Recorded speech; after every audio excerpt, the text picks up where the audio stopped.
And a little bit more going to go here. Craig Templebury spotting a little wide turn there. Yes, he's definitely closing in on Mark Moby. Well, that might be interesting in a lap or two. Will he have time? Probably not. Maybe he will. Richard Mason still going well. Four. They come down. Another nice knock-through. Marty with a little bit to do here. Come through. He's got Mark Power in front of him.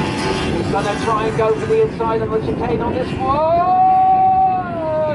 Oh, a little bit too close for comfort, that one. They got away with it. Mark Power not physically. Bob McCarthy's held up a bit. Bob McCarthy's held up a little bit. And so light here from Graham Law. Coming up behind where it is, what it's doing, what he believes its intention is, and for the driver of the boat in front, then to take the appropriate action. You've got to agree with me, officer of the day, Ricky. Is that true? You weren't listening. Oh, no, I'll do this on my own, I don't mind. 46 is, if you want to nod off in my commentary, bloody nod off, I don't know. They got back George Gibson in third, 34th overall. Number 15, Mark Moby. Woodward, stop it. Number 17, Craig Templebury, of course.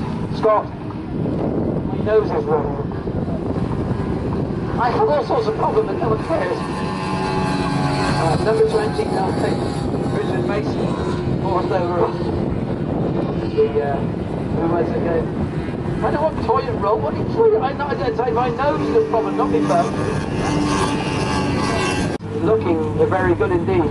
Bob McCarthy with a decision to make here on Richard Mason. He'll have to go on the outside, I think, for the chicane, but that's where he is in line at the moment. So Richard Mason in front of him. He's going to try it again and just sneak through that inside. No, he chooses to do that with Richard Mason. Very wise, I would say, indeed, so he's going to stay behind, giving a chance here. Nice clean run for Graham Lawton into the mark. Coming up for the chicane. McCarthy being held up a little bit here. Perhaps a chance. McCarthy still not past Richard Mason. And Graham Lawton from behind. It's much easier to overtake. Oh, there's just a slight hiccup in Lawton's armour there. Lap in there somewhere. Anyway, let's get involved in that. We're running in towards the last lap. Now, the boat you see in front of you, which has appeared, is number 26, isn't it? Oh, that's a start boat. Okay.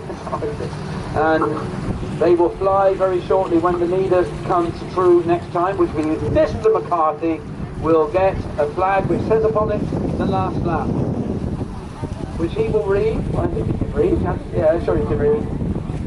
He will see that he will then have just one lap to pick up 400 points. 3 minutes. 3 minutes to go. 3 minutes ago. What are you saying?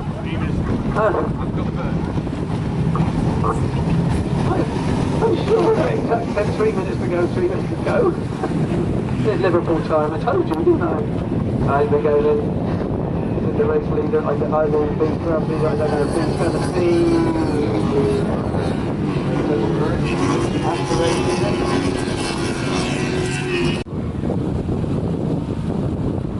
So they're going round again. Going round again, or as I say, they got one more after this. Right, here we go. Will it be the last lap practice? Whoa! No, bit a little bit tight there, 46. He just on last time. Now it's the last lap flag. My word, what an exciting race it is, right? Number 13. Caught up a little bit on that lap.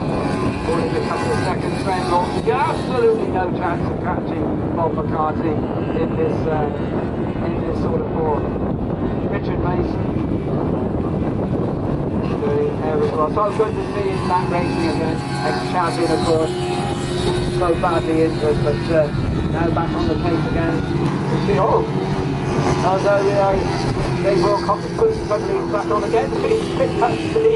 a little bit too late. He's about to lap by now. I think he's probably leading that class now. And number 15, Mark Warby. Are you getting ready for his third round? So keep your eye on the winners. And the Dubliners go past. Number 5, number 8, the from Dublin. Alright, so straight ahead. 2, 1, Bob McCarthy in a Bernico boat. Number 9, and I know there's not that many of us here now, but I want a big cheer for Bob McCarthy. Not because he's run this race totally, but for that, obviously, but because of the effort he put in over the last 3 years to get this sport at this level back on its feet. I mean that, and then they say, no, we've had a laugh and a joke today, but Bob McCarthy has put an awful lot of effort into that.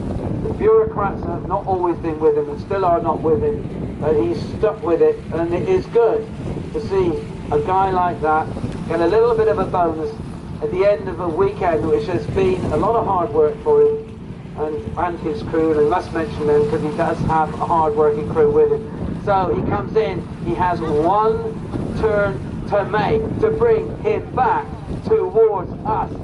Here he comes with his co-driver, James Goldsmith. It's number 9, it's the Bernico. He's going to come round the corner, the checkered flag is waving. Stand up, warm your hands up. Here he is, the winner of the final race here in Torquay. Bob McCarthy and James Goldsmith, number 9. And what a race there. And your hands together too for number 46, Barry Culver and George Gibbs. They've done pretty well. And for a great racing weekend, he is the man of the weekend. Number 30, Graham Long and Mark Johnson. Closely followed by Craig Temple Murray and Paul Scott. Well, what a nice end to a weekend. I think that is, I think justice has been done. And if there's anyone at the RYA listening, really, you know, get all your acts together. I'm not saying anyone's right or wrong. It's not my position to say that, but someone get their acts together. Richard Mason, back racing again. Great to see you. Fantastic result. And for this man, hands together again. Probably the performance of the weekend. Mark Walby in the Bluebell. Just repeat very quickly, if there's anyone can take a message from the RYA, get this act together. It's great racing, it's great fun, and it could go a long way. I say that from a television perspective. Right, let's go in. Hands together for the father and daughter there. And a great, it's going to be a bit of a line. See the Irishman over the line in his number 8 more power. Whatever.